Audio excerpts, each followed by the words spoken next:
안녕하십니까. 저는 현재 더불어민주당 서울시당 상임대변인이자 서울시당 여성위원회 부위원장 그리고 서울시당 청년위원회 사무국장을 맡고 있는 이인혜라고 합니다. 만나서 반갑습니다.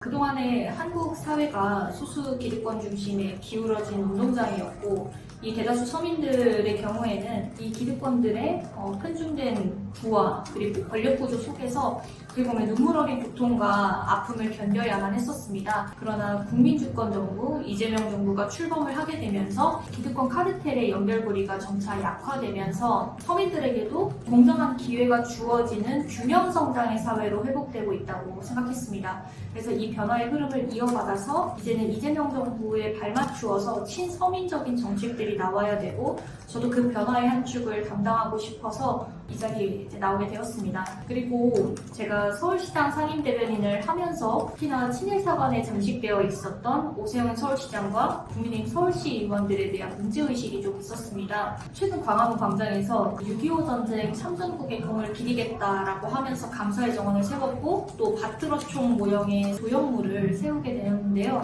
이 오세훈 서울시장이 감사의 정원을 정당화하는 과정에서 뭐라고 이야기를 했었냐면 광화문 광장에 세종대왕 혹은 이순신 장군과 같은 조선시대의 가치를 상징하는 상징물들은 있으나 실제적으로 대한민국은 없다라는 취지로 이야기를 한 겁니다. 한글을 창제한 세종대왕 그리고 일본의 침략에 맞서서 나라를 지켜냈던 이순신 장군이 있었기 때문에 오세훈 서울시장도 한글로 인터뷰를 하고 또 대한민국의 국민으로서 살아갈 수 있는 것 아닙니까? 그럼에도 불구하고 본인이 무엇을 말하는지도 모른 채 친일파 뉴라이트적인 그런 면모들을 드러내는 부분들이 있었다라고 보았습니다. 그리고 도쿄는 이제 넘사벽이 됐다라고 이야기하면서 도쿄의 재개발 그리고 종묘의 재개발을 연관 지으면서 도쿄에 대한 열등감 그리고 동경심을 표현하면서 한편으로는 이 종묘라고 하는 세계문화유산에 대한 가치를 훼손시키는 것도 했었습니다. 이미 2022년도에 정동야행 당시에 일본 헌병, 일본 순사의 옷을 빌려준다든지 그다음 광화문 광장 버스 정류장에서 일본 해나 산, 새 이런 것들이 경북을 내려다보는 그런 일제강점기를 연상시키는 그림을 붙인 사례도 있었습니다. 이와 더불어서 국민의힘 서울시 의원들 또한 일본 제국주의 상징물의 사용 제한에 관한 조례를 폐지함으로써 서울시 전역에 우길기를 내걸 수 있도록 허용한 그런 사례들도 있었던 거죠. 그러니까 이런 일련의 상황들을 봤을 때에 우리가 단순히 해프닝만으로는 볼 게 아니라 이건 역사인식의 문제이자 곧 정책 철학에도 영향을 미칠 것이다 라고 판단을 했기 때문에 저는 이러한 문제의식을 바탕으로 해서 올바른 역사관과 국가관을 서울시정 위에 바로 세우는 역할들을 하고 싶어서 이번 서울시의원 비례대표 출마를 결심을 하게 된 것입니다.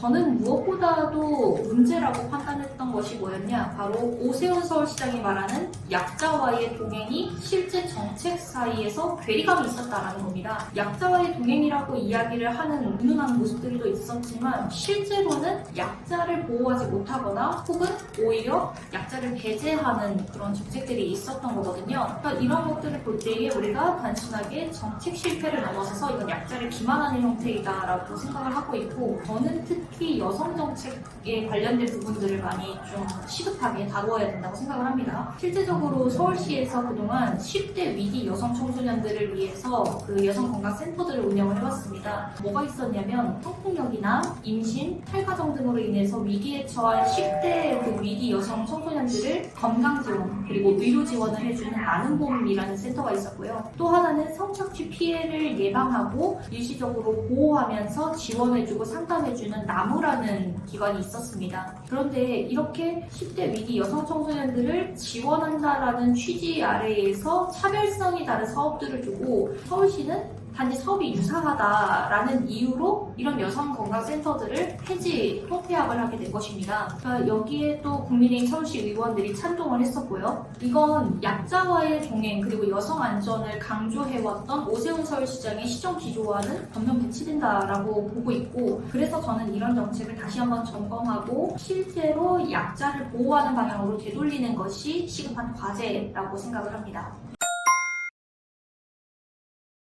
서울시 서울시의회가 서울시를 견제 보완하는 과정에서 가장 중요하다고 보는 원칙을 저는 3가지로 꼽고 있습니다. 첫 번째는 시민의 눈높이에서 행정을 투명하게 드러내는 것이고요. 두 번째는 기득권의 부조리를 바로잡는 것입니다. 그리고 셋째는 혈세가 온전히 서울 시민들을 위해서 쓰여지도록 끝까지 책임을 다하는 것이라고 생각을 합니다. 젠플릭스라는 말이 있죠. 이게 이재명 대통령의 전례 없던 업무 보고 생중계를 두고선 국민들이 볼 게 많다, 넷플릭스처럼 되게 재밌다라고 이야기를 하면서 별칭으로 붙게 된 말인 거죠.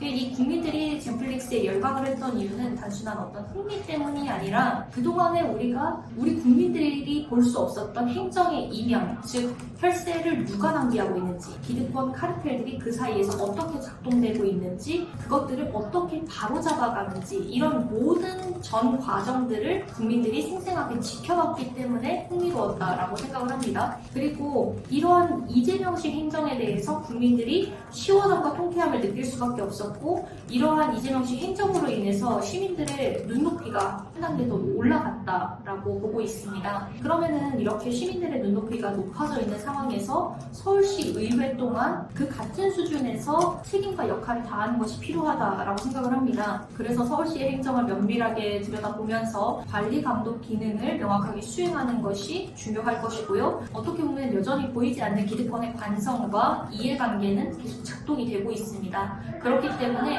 이 서울시 의회가 이런 기득권들의 그 구조를 바로 잡을 수 있는 것이라고 보고 있고, 그런 측면에서 견제와 균형이라는 그런 본연의 역할을 흔들림 없이 수행하는 것이 필요하겠다라고 보고 있고요. 그리고 미국 이란 전쟁과 같은 국제정세 불안과 또 경제적 불확실성이 있습니다. 이런 환경들 가운데에서 이재명 정부가 지금 하고 있는 것이 바로 민생을 최우선시에 두고 국정 운영을 하고 있거든요. 그러면은 서울시 또한 혈세가 낭비되지 않고 오로지 서울 시민들을 위해서 쓰여질 수 있도록 하는 것이 필요하겠죠.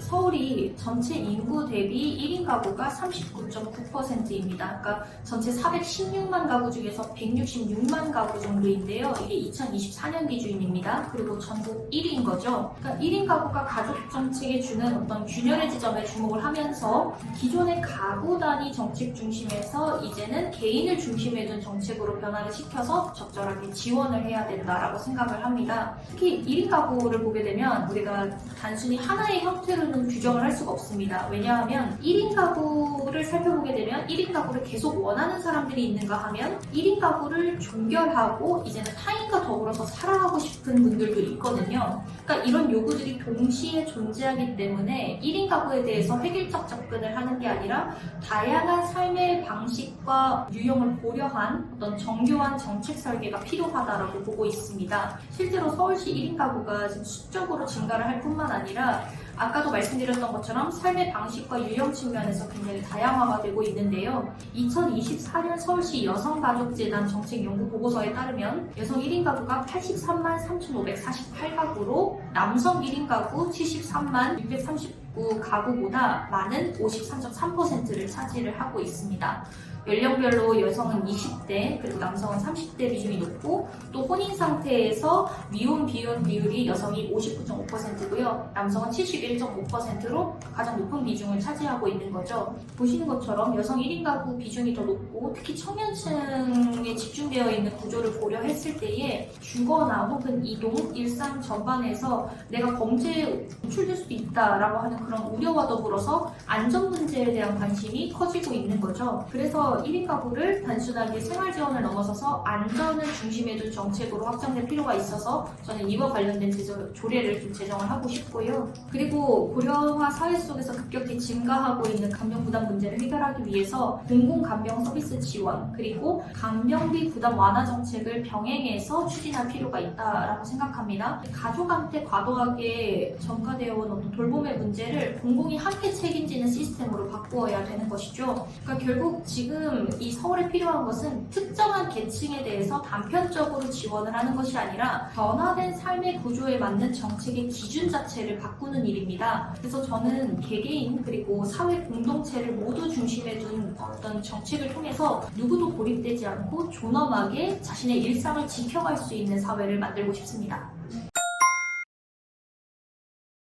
저는 2인의 정치 루틴이라고 정치루킹이라는 유튜브 채널도 운영을 하고 있습니다. 이인의 정치루킹 유튜브 채널 이후에 제가 1년 정도 계속 활동을 해왔고, 그리고 나서 이 민주당 서울시장 상임대변인 오디션을 보고 들어오게 됐거든요. 그러니까 제가 민주당 대변인 그리고 유튜브 활동을 통해서 실제로 민주당이 어떤 정신을 기반으로 존재해 있는가라는 거를 현장을 통해서 저는 직접 체감하고 봤다고 생각을 합니다. 저는 그 민주당의 정신이 총 4가지라고 생각을 하는데요. 첫째는 독재한 거하고 민주주의를 지켜낸 그 역사 위에 존재한다. 그리고 둘째는 수구 기득권이 갖고 있었던 권력과 특권을 원주인인 국민들에게 돌려주는 것이다. 그리고 셋째는 국민의 삶을 실질적으로 개선하는 차원을 넘어서서 여성이나 노동자, 농민 등 이 취약계층의 권리를 증진시키는 역할을 통해서 복지국가로 나아가도록 한다. 그리고 넷째는 남녀노소 모두가 더불어 살아가는 상생사회를 만든다라는 그런 정신이 있다고 봅니다. 저는 이러한 민주당의 정신을 기반으로 이재명 정부가 출범을 했고, 그 방향성을 분명히 가진 상태에서 안정적으로 국정을 운영하고 있다라고 생각합니다. 그래서 저의 경쟁력은 이러한 가치와 방향을 단순히 이해하는 수준을 넘어서서 실제 대변인 활동과 유튜브 활동을 통해서 이걸 국민들에게 전달하고 설명할 수 있고, 또 그런 정책들을 명확하게 볼 수 있는 관점이 있다. 이것이 저의 경쟁력이라고 생각을 합니다. 저의 어떤 개인적인 정치적 목표를 이루는 것도 중요하겠지만, 지금은 국민들이 원하고 바라는 이재명 정부의 성공에 발맞추어서 저도 가겠다라는 것이 있고요.